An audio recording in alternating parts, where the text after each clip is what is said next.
La nouvelle convention d'exploitation avec Ereva a été approuvée par le Niger. 2 mines d'uranium sont concernées.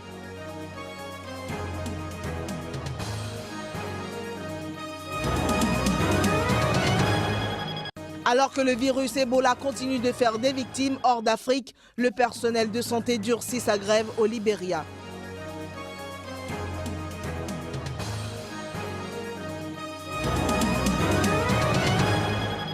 Au Mexique, des centaines d'étudiants et d'enseignants jurent de manifester le plus possible pour exiger le retour des 43 étudiants disparus. Hier, ils ont saccagé des bâtiments officiels. Bienvenue à tous dans cette édition sur SICA. Mesdames et messieurs, bonjour. Dans le cadre des manifestations pour exiger la localisation des 43 étudiants disparus depuis plus de 2 semaines, ils sont plusieurs dizaines à avoir partiellement mis à sac et incendié lundi le siège du gouvernement de l'État de Guerrero dans le sud du Mexique. Une trentaine d'employés qui étaient à l'intérieur des bâtiments en sont sortis sains et saufs selon les autorités judiciaires locales. Les manifestants ont réclamé la démission du gouverneur de l'État avant de se retirer, laissant la place aux pompiers. Ces attaques contre l'administration locale sont intervenues après une série d'affrontements entre la police et les manifestants armés de pierres et de bâtons aux portes du Parlement local. 5 enseignants et 2 policiers ont été blessés. Les autorités enquêtent pour vérifier si les étudiants ont été assassinés puis enterrés dans des fosses clandestines trouvées près d'Iguala, à 200 km au sud de Mexico. Les autorités ont arrêté 34 personnes, dont 26 policiers accusés de collusion avec le crime organisé dans cette affaire, dont les suites ont déjà fait 6 morts et 25 blessés lors de la nuit des violences du 26 septembre. Le maire d'Iguala et son épouse, actuellement en fuite, sont recherchés pour être interrogés. À Hong Kong, la police a commencé hier à démanteler un des principaux barrages en place, faisant obstruction au passage. Prenant les manifestants au dépourvu après la diminution de leur nombre, les policiers hongkongais armés de masses et de tronçonneuses ont libéré plusieurs sites bloqués depuis 2 semaines par les manifestants pro-démocratie qui avaient partiellement remonté les barricades enlevées la veille près du siège du gouvernement. L'opération d'évacuation menée par la police ne semblait concerner que l'une des voies de circulation de la grande artère transversale, donc allant vers l'ouest en direction du centre-ville. Les lignes à tramway et les principales voies menant vers l'est étaient encore tenues par les manifestants. Ceux-ci exigent de pouvoir librement élire le prochain chef de l'exécutif hongkongais en 2017, alors que le Parti communiste chinois, le PCC, craignant une contagion revendicative sur son territoire, entend garder la main sur le processus électoral.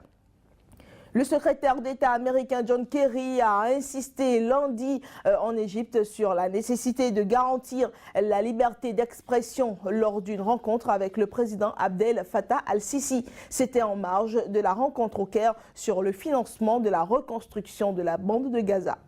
En marge de sa participation ce dimanche à la conférence des donateurs qui ont promis une aide de 5,4 milliards de dollars pour la reconstruction de la bande de Gaza, le chef de la diplomatie américaine a tenu à avoir un tête-à-tête avec le président égyptien Al-Sisi. Lors de leur entretien, John Kerry a rappelé l'importance des relations bilatérales américano-égyptiennes et promis que les États-Unis feraient davantage pour aider l'Égypte à retrouver sa croissance économique et sa prospérité. Mais il a aussi insisté sur l'importance d'une société civile dynamique et la nécessité de donner la possibilité à tous les Égyptiens de faire entendre leur voix. Le président Sisi, l'ancien chef de l'armée qui a destitué et fait arrêter en juillet 2013 l'islamiste Mohamed Morsi, premier chef de l'État démocratiquement élu en Égypte, mène depuis lors une sanglante répression de l'opposition islamiste, puis libérale et laïque.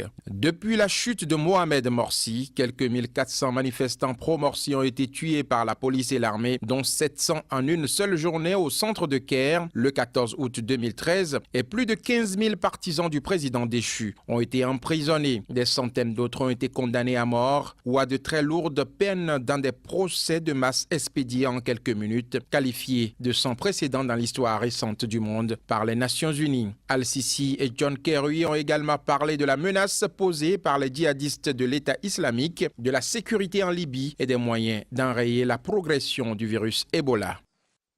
Le Niger a approuvé vendredi la nouvelle convention d'exploitation de son uranium avec le groupe français Areva, convention qui concerne 2 mines d'uranium situées dans le nord du pays. L'approbation de cette convention a fait l'objet d'un conseil des ministres à Niamey.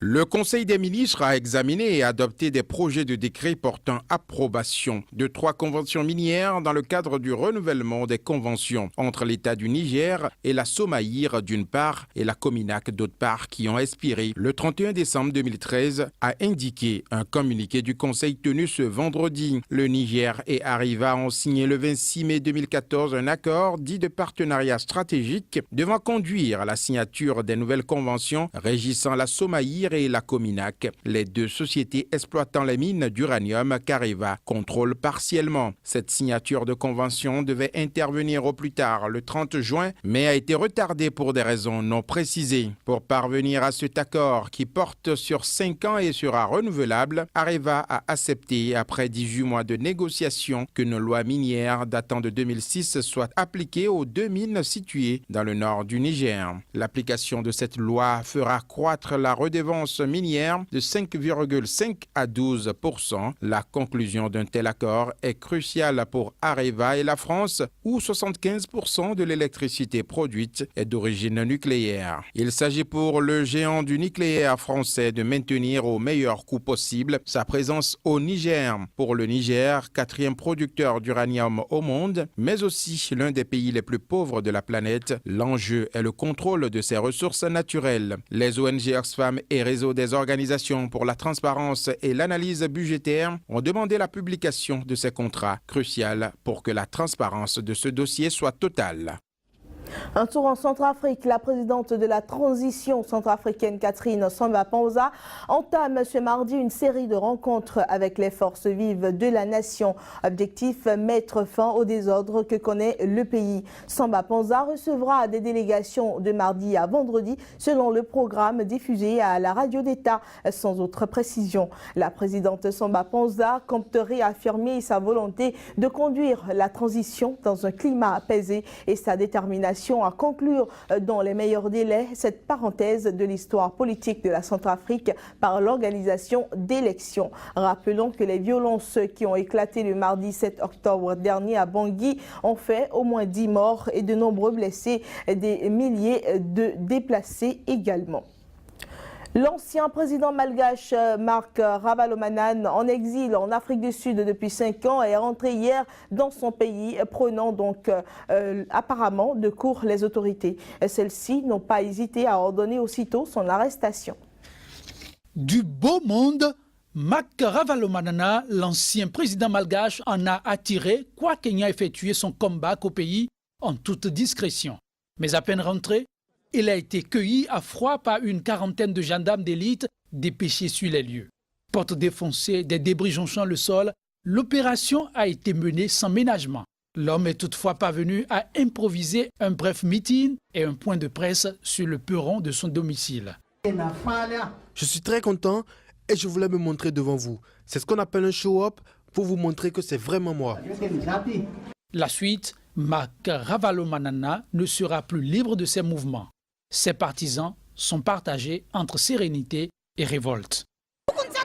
Vous ne devriez pas avoir peur comme ça. Relâchez juste notre leader, c'est tout ce qu'on demande. On fait appel à tous les partisans de Marc Ravalomanana, à tous les députés. Allons chercher Ravalomanana. Pour toute réponse, le président malgache en exercice a précisé que Marc Ravalomanana n'a pas été arrêté. Il n'a non plus été emprisonné. Il aurait juste été mis en sécurité contre les menaces de toutes sortes. Marc Ravalomanana, 64 ans, a été condamné 3 fois de suite par contumace sous le régime d'André Rajoelina, l'ancien maire d'Antananarivo, qui l'avait renversé et s'était installé au pouvoir. Mais l'ancien dirigeant n'a jamais reconnu la valeur juridique des condamnations prononcées à son encontre, estimant qu'elles avaient été prononcées par un tribunal fantoche en son absence. Le virus Ebola continue de faire courir le monde. Alors qu'au Libéria, le personnel de santé maintient sa grève, d'autres pays comme la France réfléchissent aux dispositions à prendre pour renforcer leur système de sécurité sanitaire. Le Libéria a enregistré à lui seul 2316 morts de la fièvre hémorragique sur un total de 4033 dans 7 pays, selon le dernier bilan de l'Organisation mondiale de la santé vendredi, arrêté au 8 octobre. Les soignants sont particulièrement vulnérables. 201 d'entre eux ont été contaminés au Libéria, dont 95 sont morts selon l'OMS. Après des mois de lutte contre Ebola, les personnels de santé du Libéria, le pays le plus frappé par l'épidémie, ont menacé de durcir leur grève ce lundi pour obtenir le versement de primes de risque. Dimanche, le président du syndicat du secteur, Joseph Tamba, a invité ses collègues à entrer en grève à compter de lundi. Une grève nationale dans tous les hôpitaux et centres de soins, y compris les centres de traitement d'Ebola. Des dizaines de malades sont morts d'Ebola dans la clinique Island de Monrovia depuis le lancement vendredi d'une grève perlée dans l'établissement. La situation était difficile à évaluer ce lundi alors que la plupart des médias ont été bannis des hôpitaux par les autorités libériennes.